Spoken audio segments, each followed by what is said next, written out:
Learning is crucial to life. We all learn and will continue to learn till the day we die. Okay, learning is crucial. Learning everything that you know, you learned throughout your life or your many lives, and learning itself is a skill that you need to learn. Okay, and learning to walk was one of the most difficult things, back then, but now, it's probably the easiest thing because you learn it, right? So learning, just like anything, if you carry on, you will learn. But I have identified impediments to learning, things that can make it more difficult to learn, and that's what I'll be discussing in this video.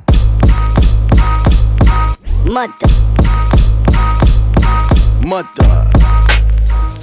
Often when we're learning a new skill, whatever it may be, what usually stumbles us, what usually causes us to quit is negative emotions. We get frustrated, we get angry, or anything of that sort, right? Or bored even when you're learning a new skill. And this often causes you to quit, not so much because, what you're learning, you don't value it or you don't enjoy it or etc. It's because you don't want to face the emotions which you've come to associate with what you're learning.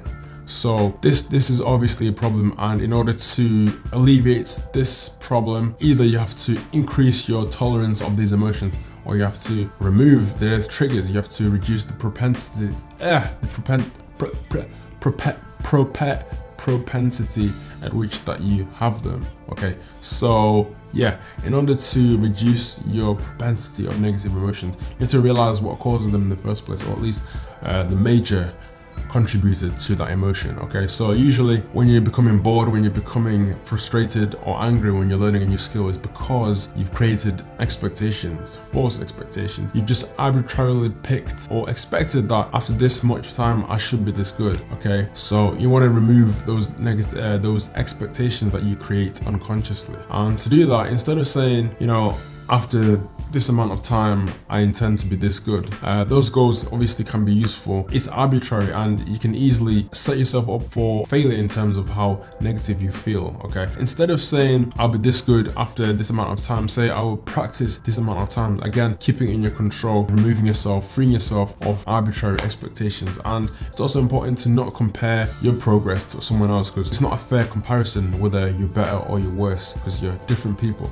Okay, that's an important thing to reduce your negative emotions as well. And in terms of reducing or increasing, your tolerance of these negative emotions, one of the ways you can do that is to practice mindfulness and acceptance, radical acceptance. So when the negative emotion comes, whether it be during practicing or learning, or in general, in life, just practice feeling the emotions without trying to change them or remove them. Just feel, even if it's, a little bit each time, and increasing your feeling of them. This will increase your emotional resistance, your emotional flexibility will increase, and when you're learning and you get frustrated or you get angry, you are able to hold on for much longer. You're able to resist quitting or running away from that emotions as you're learning, which means you're able to carry on learning. You're able to withstand learning or anything that's boring or whatever. You were able to withstand negative emotions, and thereby, if you don't quit, if you just carry on, you will get better, therefore you will learn. And in terms of